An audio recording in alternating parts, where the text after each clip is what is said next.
पाकिस्तान में सैलाब कयामत के मनाजिर दिखा रहा है। जमीन अपने ही आंसुओं में डूबी है। गांव की गलियां दरिया के बहाव में बहकर उजड़े ख्वाबों की राख बन गई है।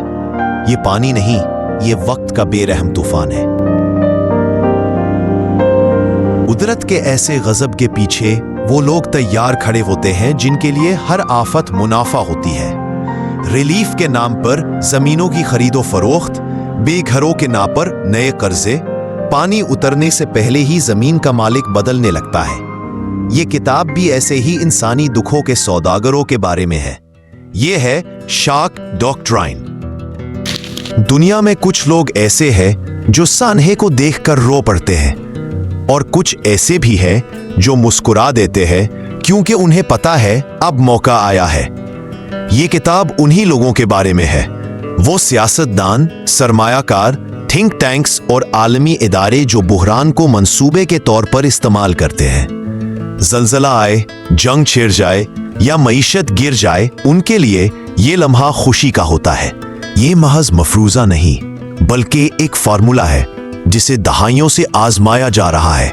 उसे कहते हैं डॉक्ट्राइन ऑफ शॉक, सदमे का असूल। सदमा जितना बड़ा, मज़ाहमत उतनी कम और लूटमार उतनी आसान। ये कहानी आपको बताएगी कि चिली के साहलों से लेकर इराक की रेत तक और न्यू ऑरलीन्स के सैलाब ज़दा गली कूचों से लेकर इंडोनेशिया के जज़ायर तक किस तरह हर सानहा एक बाजार में बदल जाता है और हर बाजार में सिर्फ चंद हाथ जीतते हैं। बाब 1, आगाज एक लेबॉर्ट्री में। सेंटियागो, चिली, 11 सितंबर 1973। सुबह का आसमान अभी धुंधला ही था कि फौजी जीपें सड़कों पर निकल आईं। रेडियो पर मौसीकी बंद हुई और एक कमांडर की सख्त आवाज गूंजी, ये फौजी बगावत है, हुकूमत खत्म की जाती है। सदर साल्वाडोर एयेंडी, जो अवामी वोट से मुंतखब हुए थे, अपने महल ला मुनीदा में महसूर हो गए। बाहर से टैंकों के धमाके, अंदर से टेलीफोन की घंटियां, दुनिया बदल रही थी। लेकिन ये बगावत सिर्फ ताकत की नहीं थी, ये एक तजुर्बा गाह थी। वाशिंगटन और शिकागो के कुछ माहिर मईशत इस दिन का इंतजार बरसों से कर रहे थे। उन्होंने एक नए मॉडल का खाका बनाया था, आजाद मंडी का वो बेलगाम जुनून जिसमें रियासत अवाम की नहीं, कॉरपोरेशंस की खिदमत करती है। चिली इनके लिए एक लेबॉर्ट्री थी। सब कुछ तेजी से बदला गया। सरकारी फैक्ट्रियां एक धेले में बेची गईं, तालीमी इदारे निजी हाथों में गए, यहां तक कि पानी के चश्मे भी कंपनियों को बेच दिए गए। अवाम को लगा कि ये सब वक्ती है, लेकिन वक्त ने दिखाया कि ये एक मुस्तकिल कब्जा था जो बगावत के धुएं में छुपाया गया। ये था शार्क का पहला कामयाब तजर्बा, और इसके बाद ये मॉडल पूरी दुनिया में दोहराया जाना था। बाब 2, कुदरती आफात बतौर हथियार। समंदर की लहरें हमेशा गाती हैं, लेकिन उस दिन उनकी आवाज में एक अजनबियत थी। इंडोनेशिया के साहिल पर सूरज निकलने ही वाला था कि जमीन के नीचे कहीं एक धमाका हुआ। जलजले ने समंदर के पींदे को चीर डाला और चंद मिनटों में एक सियाह दीवार की तरह सुनामी साहिलों की तरफ बढ़ने लगा। जब पानी पीछे हटा तो गांव, बाजार, मछली पकड़ने की कश्तियां सब गायब हो चुके थे। लोग सदमे में, आंखों में खौफ और हाथों में सिर्फ वो कपड़े जो बदन पर रह गए थे। ऐसे में वो लोग आए जिनके कपड़ों पर कीचड़ का एक धब्बा तक न था। उनके हाथ में फाइलें, नक्शे और मुआहिदे थे।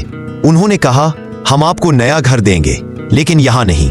ये जमीन अब रिजोर्ट के लिए मौजू है। माही गिर जिनके बाप दादा सदियों से उन्हीं पानियों में जाल डालते आए थे, एक दिन में बेवतन हो गए। साहिल पर होटल खड़े हो गए जिनकी खिड़कियों से वही समंदर नजर आता था, लेकिन अब वो सिर्फ सयाहों का था, ना कि उन लोगों का जो इसके साथ जीते मरते थे। ये कहानी सिर्फ इंडोनेशिया की नहीं, हरिकेन कटरीना के बाद न्यू ऑरलीन्स में भी यही हुआ। सैलाब का पानी उतरने से पहले ही पुराने महल्ले तोड़ने के मंसूबे मेजों पर थे। गरीब खानदान जो नस्लों से वहां रहते थे, पब्लिक हाउसिंग के बंद दरवाजों के पीछे रह गए, जबकि इन्हीं जमीनों पर महंगे अपार्टमेंट्स बन गए। कुदरती आफात खुदा की आजमाइश हो सकती हैं, लेकिन शॉक डॉक्ट्राइन में ये सरमायादार के लिए तोहफा है। पानी उतरता है, मलबा हटता है और जमीन का मालिक बदल जाता है। बाब 3, जंग का कारोबारी मॉडल। पहले जमाने में जंग का मतलब तबाही था। शहरों के मलबे, जलते खेत और उजड़े काफले। आज भी जंग तबाह करती है, मगर साथ ही कुछ जेबों को भरती भी है। जब बगदाद पर बम बरस रहे थे, एक और दुनिया में एयर कंडीशन्ड कमरों और शीशे की मेजों पर पावर पॉइंट स्लाइड्स पर मंसूबे बन रहे थे। पुलों की तामीर, तेल के कुओं की बहाली, फौजी अड्डों की वसत, ये सब अरबों डॉलर के मुआहदे थे। और दिलचस्प ये कि अक्सर वही कंपनियां ये ठेके जीतती थीं जिनके अपने मुल्क ने जंग शुरू की थी। पहले टैंक आते, तोड़ फोड़ करते और फिर बिल्डोजर आते, मगर बिल्डोजर दुश्मन के नहीं, इत्तेहादी के। तबाही के बाद तामीर का कारोबार कई गुना महंगा बेचा जाता। इराक में जब एक स्कूल बमबारी से तबाह हुआ तो उसे दोबारा बनाने का बिल इतना आया कि उस रकम से पूरे मोहल्ले के स्कूल बन सकते थे। लेकिन किसी ने सवाल नहीं किया, क्योंकि जंग में सवाल करना गैर मुहिब्बे वतन समझा जाता है। यही नया फार्मूला है, पहले तोड़ो फिर बेचो, और मुनाफा का ये सिलसिला जंग खत्म होने के बाद भी बरसों चलता रहता है। बाब 4, ज़हनी शाख और अवामी नफ्सियात पर कब्जा। ताकतवर जानते हैं कि जिस्म पर काबू पाने से ज्यादा पायदार चीज है ज़हन पर काबू पाना। इसीलिए ये खेल सिर्फ मईशत और सियासत में नहीं खेला जाता, ये इंसान के शऊर पर भी हमला करता है। सबसे पहले ये तजर्बा छोटे पैमाने पर हुआ। खुफिया फौजी लेबॉर्ट्रियों में कैदियों पर टेस्ट किए गए। मुसलसल चीखने की आवाजें, रोशनी और अंधेरे का बार बार बदलना, नींद से महरूमी और बार बार खौफ पैदा करने वाले झटके। कुछ दिनों में कैदी की शख्सियत टूट जाती, वो अपने ही नजरियात और असूल भूलने लगता और आखिरकार वही बोलता जो उससे सुनना चाहा जाता। यही मॉडल बाद में पूरी कौमों पर आजमाया गया। जब एक मुल्क अचानक फौजी बगावत, माशी तबाही या दहशतगर्दी के हमले से दोचार होता है तो इज्तमाई जहन भी एक शॉक स्टेट में चला जाता है।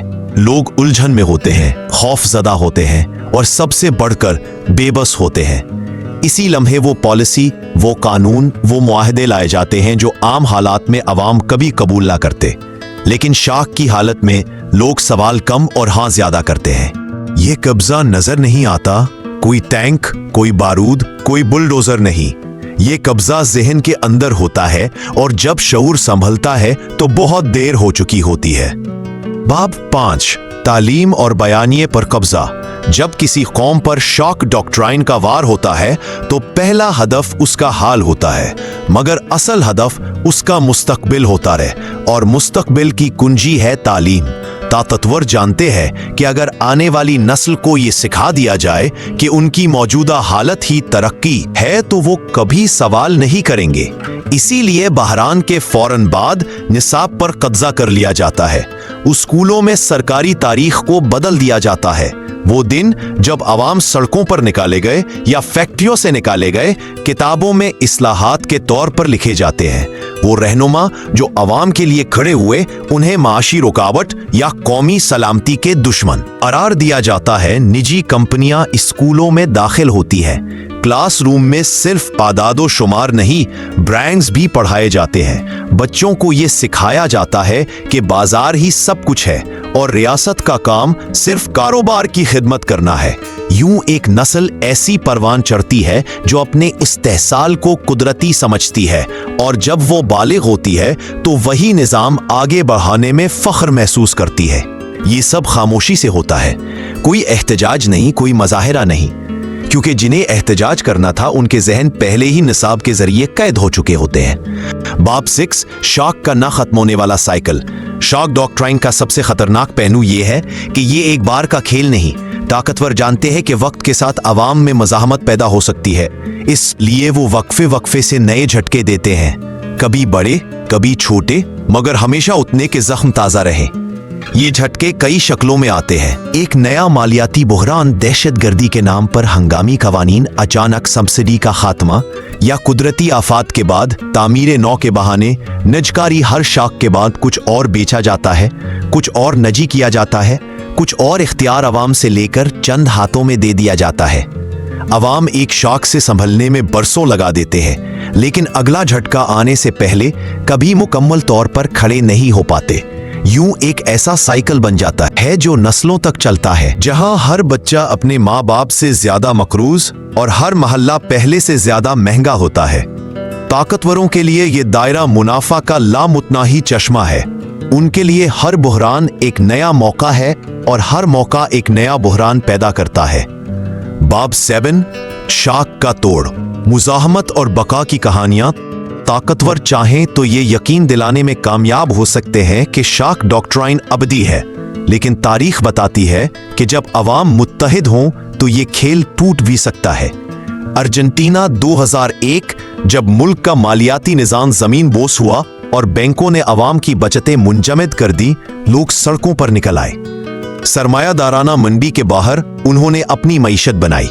महल्लों में बार्टर मार्केटें लगीं, कम्युनिटी स्कूल और क्लिनिक कायम हुए और लोग अपने हाथ से अपनी बका का निज़ाम चलाते रहे।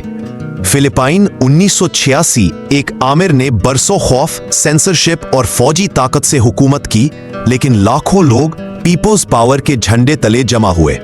फौज भी अवाम के साथ मिल गई और बगैर गोली चले इक्तिदार बदल गया।